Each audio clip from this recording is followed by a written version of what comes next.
Ya. Assalamualaikum warahmatullahi wabarakatuh. Perkenalkan, nama saya Nabila Asyanuska Putri dengan NIM G00231120 dari kelompok B9. Di sini saya ingin menjelaskan tentang struktur anatomi beberapa bagian tubuh dan korelasi klinisnya. Ya, jadi kita akan membahas 3 topik. Yang pertama yaitu ACL atau anterior cruciate ligament, yang kedua yaitu plexus brachialis, dan yang ketiga adalah regiodorsum extremitas superior. Yang pertama kita bakal bahas ACL atau anterior cruciatum ligament. Nah, anterior cruciatum ligament ini merupakan salah satu ligamen yang memperkuat menstabilkan articulatio genu. Guys, nah, articulatio genu itu apa? Articulatio genu adalah persendian yang menghubungkan antara 3 osa, yaitu os femur, os tibia, sama os fibula. Di sini nggak ada ini os fibula. Nah, jadi ini bisa dilihat ACL. ACL itu ligamentum cruciatum anterius yang ini. Dia itu dari anterior. Ini kan ada patella. Patella itu kan sebagai struktur yang menunjukkan bahwa itu bagian anterior dari genu. Ini patella. Terus ini dari anterior, dia akan sedikit condong ke belakang, yaitu namanya ligamentum cruciatum anterius. Nah, terus adakah ligamen lain yang menstabilkan articulatio genu? Ada. Jadi totalnya itu ada 5 ligamenta yang menstabilkan articulatio genu. Yang pertama tadi ACL, terus tadi ada temannya PCL. PCL itu ligamentum cruciatum posterius. Ini. Yang ini. Jadi dia dari posterior agak condong ke depan. Jadi antara ACL sama PCL ini akan membentuk silang gitu. Kalau dari sini ini ACL, terus ini PCL. Nah, terus ada ligamen lain. Yang pertama ligamentum collateral fibular. Ligamentum collateral fibular ini juga disebut sebagai ligamentum collateral lateral karena kan os fibular itu kan ada di bagian lateral dari regio cruris. Terus ada ligamentum collateral tibial atau disebut juga ligamentum collateral medial karena os tibia itu ada pada bagian medial regio cruris. Terus ada juga satu lagi, tapi dari 3 gambar ini nggak ada, yaitu ligamentum transversum genu. Dia di antara meniscus lateralis sama meniscus medialis. Jadi ada di sini. Tapi dari 3 gambar ini nggak kelihatan. Ini udah cukup untuk ligamentum. Terus sekarang kita bahas ke muskuli. Karena kita bahas articulatio genu itu kan ada pada regio femur.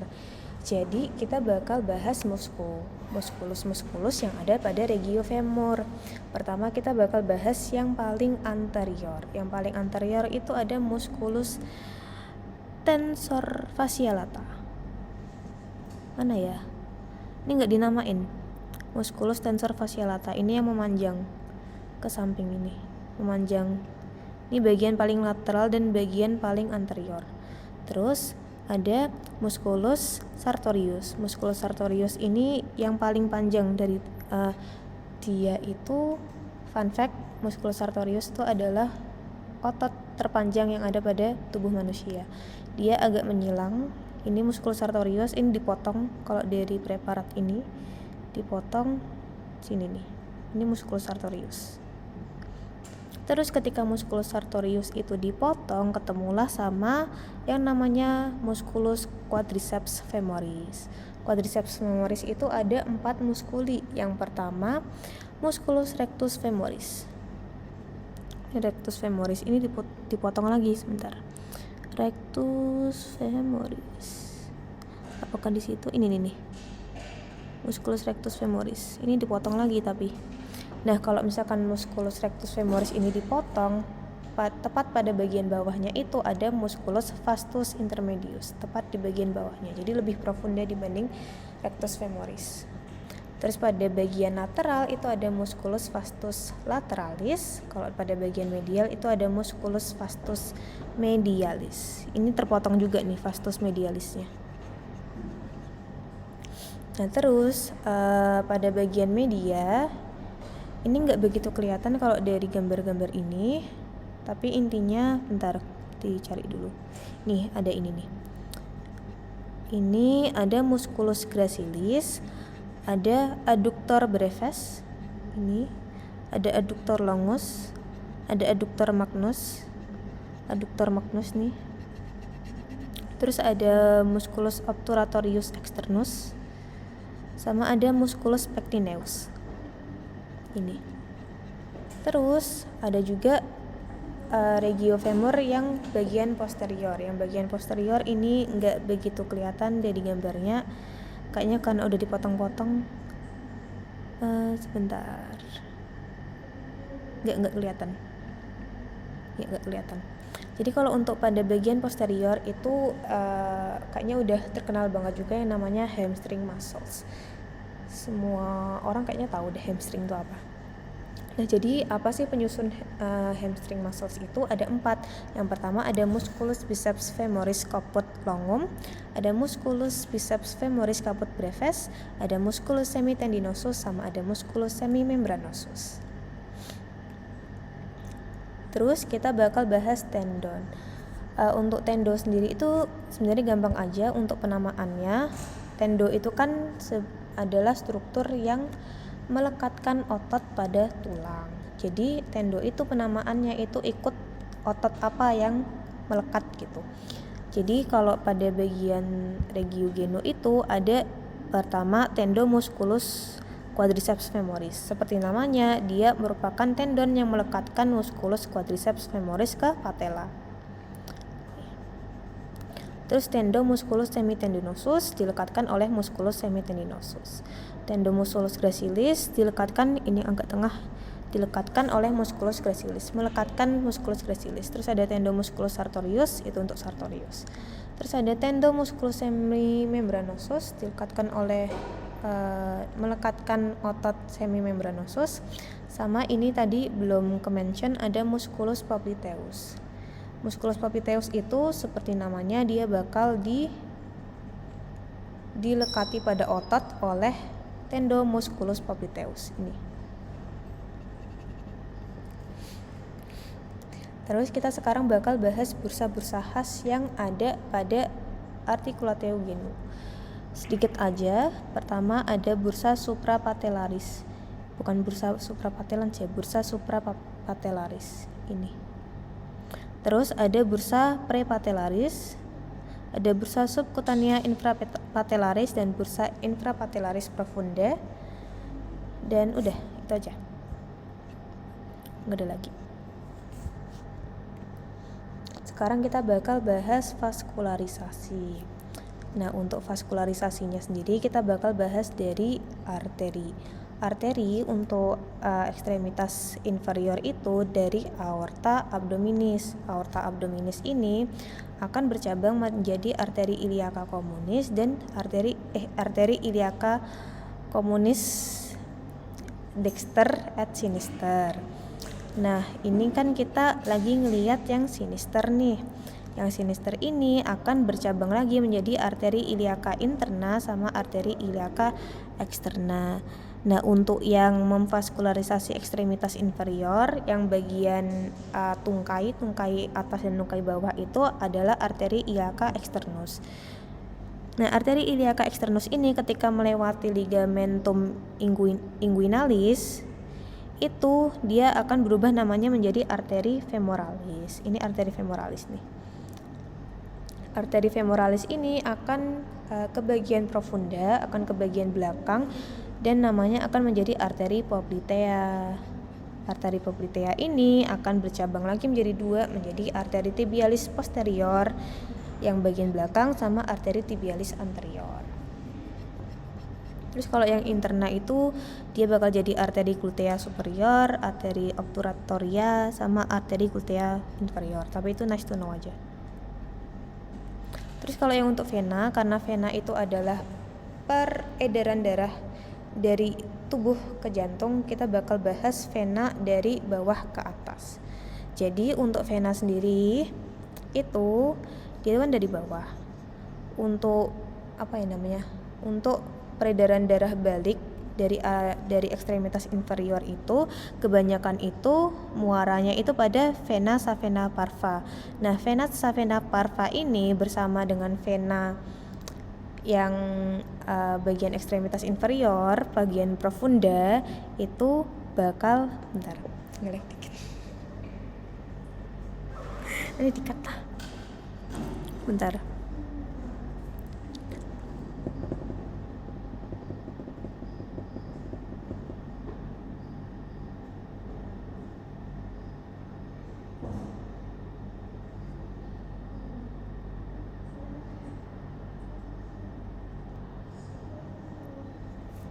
Oke, ulangi. Nah, kemudian kita akan bahas vena. Vena itu kan adalah peredaran darah balik dari tubuh ke jantung. Makanya kita bakal bahas dari bawah ke atas karena jantung di atas ya. Jadi, untuk peredaran darah balik dari ekstremitas inferior itu kebanyakan muaranya itu pada vena savena parva. Terus juga sama vena profunda lainnya yang mengvaskularisasi ekstremitas inferior. Nah, vena savena parva sama vena profunda, oh ya BTW ini untuk gambar venanya itu nggak sesimpel ini ya. Vena itu cabangnya banyak banget, tapi ini cuma untuk mempersimpel aja. Ini ada cabang yang kepotong kan, ada cabang yang kepotong, ada cabang yang kepotong gitu. Jadi vena profunda itu nggak kelihatan di sini. Jadi vena savena parva sama vena profunda ini akan bermuara ke vena poplitea. Nah, vena poplitea bersama vena pada regio genu ini akan bermuara ke vena femoralis. Vena femoralis sama vena savena magna itu akan ke atas bersatu di vena iliaca externa. Kemudian vena iliaca externa menjadi vena iliaca communis dan terus berakhir pada vena cava inferior. Dan nice to know aja, vena savena magna itu merupakan pembuluh darah vena paling panjang yang ada di tubuh manusia. Terus kita bakal bahas plexus brachialis. Tralalalalalalalalalala.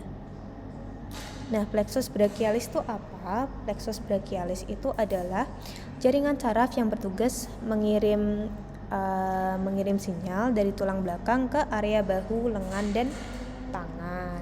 Jadi dia berperan dalam saraf sensorik sama saraf motorik. Nah, kita ini bisa dilihat dari bagannya. Untuk plexus brachialis itu dari C5 sampai T1. C5 itu apa? C itu cervical, T itu thoracica. Jadi tulang belakang pada area cervical nomor 5, 6, 7, 8 sama thoracica 1. Itu untuk raminya. Terus kita bakal bahas dari atas. Nah, C5 sama C6 ini akan menjadi satu di area trunki menjadi superior. Terus lanjut pada bagian divisiones akan menjadi anterior. Terus pada bagian fasciculi akan menjadi lateralis dan akhirnya pada nervus terminal itu akan menjadi musculocutaneus sama medianus. Terus C7 ini pada bagian trunki akan menjadi medius. Dia akan bergabung dengan tadi C5 C6 pada bagian divisiones menjadi anterior, tapi dia juga punya cabangnya sendiri yaitu posterior. Nah, kemudian pada fasciculi dia akan menjadi yang posterior dan untuk nervus terminalnya itu radialis. Nah, C8 sama C11 itu pada trunki itu akan menjadi inferior. Divisiones dia akan menjadi satu dengan C7 pada bagian posterior. Terus dia juga ada cabangnya sendiri yaitu anterior. Terus pada fasciculi dia akan menjadi medialis dan akhirnya nervus terminalnya itu pada bagian nervus ulnaris. Nah, ini bisa dilihat C5, C6, C7, C8, T1. Ya, ini bisa dilihat. Terus, lupa. Kita bakal bahas untuk nervus-nervus ini tuh mempersarafi apa sih? Sedikit aja. Yang pertama, nervus suprascapularis itu akan mempersarafi musculus supraspinatus sama infraspinatus. Ada di sini nggak ya? Nggak ada. Ini dorsalis scapula. Nggak ada. Terus untuk nervus subclavius itu seperti namanya akan mempersarafi musculus subclavius. Kemudian nervus pectoralis lateralis itu akan mempersarafi musculus pectoralis major, sama juga dengan pectoralis medialis. Nah, terus ada juga nervus cutaneus brachii medialis. Dia akan mempersarafi bagian atas permukaan medial brachium dan dasar regio axillaris. Terus yang ini nervus cutaneus antebrachii medialis itu akan mempersarafi kulit permukaan medial antebrachium sampai articulatio radiocarpalis. Terus untuk nervus musculocutaneus itu akan mempersarafi 3 musculus flexorum di kompartemen anterior brachium. Terus untuk nervus radialis itu akan mempersarafi semua musculus di kompartemen posterior brachium dan anterobrachium. Ini radialis. Terus untuk nervus ulnaris dia akan mempersarafi musculus flexor carpi ulnaris dan juga bagian separuh medial dari musculus flexor digitorum profundus. Terus untuk nervus medianus itu akan mempersarafi musculus di bagian kompartemen anterior antebrachium. Terus kita bakal bahas regio dorsum extremitas superior. Ini yang terakhir banget nih. Nah, kita bakal mulai bahas dari muskulusnya. Ada berapa muskulus sih di regio dorsum extremitas superior? Ada 5. Yang pertama ada musculus trapezius. Terus ada musculus levator scapula, ada musculus latissimus dorsi, ada musculus rhamboideus major sama rhamboideus minor. Tapi kayaknya di gambar ini cuman yang kelihatan cuman trapezius ya, Kak ya. Oh, ini ada rhamboideus major, ada rhamboideus minor. Ini ada levator scapula. Ada satu lagi, latissimus dorsi nggak kelihatan di latissimus dorsinya nggak kelihatan. Iya, yaudah. Nah, cara ngingetnya tuh gimana? Cara ngingetnya itu ada cara gampang, yaitu T2L2R. T itu apa? Musculus trapezius. T trapezius. Terus 2L apa? Levator scapula sama latissimus dorsi. 2R apa? Rhamboideus major sama rhamboideus minor. Nah, kita bakal bahas satu per satu inervasinya, terus origonya, terus insersionya itu gimana. Pertama untuk musculus trapezius. Musculus trapezius itu dia akan diinervasi oleh nervus accessoria. Nervus accessoria itu adalah cranial nervus yang nomor 11. Pantas aja nggak ada. Parah banget. Nervus accessoria nomor 11 atau disebut juga dengan nervus XI gitu, pakai angka Romawi. Nah, dia itu origonya ada pada protuberantia occipitalis externa ini. Ini kan trapezius nih. Ini origonya. Terus juga pada processus spinata C7 sama semua T. VC itu apa? Vertebra cervical 7 ini sama semua VT. Terus insersionya apa? Insersionya itu ada di clavikula, terus ada di spina scapula, terus ada pada acromion. Ini acromion. Ini acromion. Nah, terus kita bakal bahas latissimus dorsi, tapi again nggak kelihatan nih latissimus dorsi. Latissimus dorsi ini akan diinervasi oleh nervus thoracica. Origonya ada pada processus spinosus vertebra thoracica nomor 7 sampai 12, spina iliaca sama 4 costae bagian bawah. Terus untuk levator scapula dia itu akan diinervasi oleh nervus dorsalis scapulae. Kayaknya di sini ada deh. Ada enggak ya? Levator scapula. Ada enggak di sini? Enggak deh. Ya udah. Nah, levator scapula ini untuk origonya itu ada pada processus transversus vertebra cervical nomor 1 sampai 4. Ini enggak kelihatan ya, ini 7. Ya pokoknya ya di sekitar sini lah. Levator scapula. Ini kan nih, levator scapula. Jadi ini nomor 1 sampai 4 tuh ya gitu, enggak kelihatan. Nah, dia untuk insersionya itu pada margo medialis scapula atau angulus superior. Nah, terus untuk 2R atau rhomboideus mayor sama rhomboideus minor itu inervasinya tuh sama, yaitu dorsalis scapula. Nah, untuk yang mayor origonya itu pada processus spinosus vertebra thoracica nomor 2 sampai 5. Di sini ada enggak ya yang mayor? Ini. Insersionya di mana? Insersionya ada pada margo medialis scapula. Rhomboideus minor untuk origonya itu ada pada processus spinosus vertebra cervical nomor 7 sama vertebra thoracica nomor 1. Untuk insersionya ada pada margo medialis scapula, sama kayak rhomboideus mayor tadi. Nah, terus kita bakal bahas salah satu korelasi klinis pada regio dorsum, yaitu adalah wing scapula. Wing scapula itu apa? Wing scapula itu ketika oskapula seseorang itu kelihatan kayak nggak intact gitu, nggak nempel. Dia tuh lebih menonjol mungkin atau bahkan kayak jatuh kelihatannya. Ini bisa dilihat.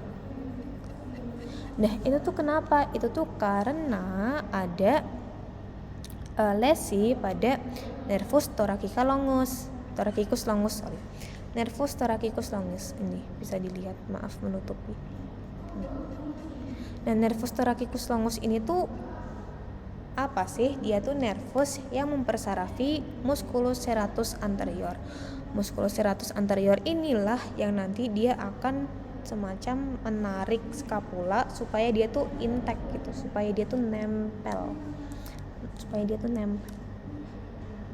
Jadi kalau misalkan ada lesi atau mungkin ada atrofi pada serratus anterior ini, ya otot yang menarik scapula itu tuh nggak bisa narik dengan maksimal gitu loh. Jadi scapulanya itu kelihatan menonjol.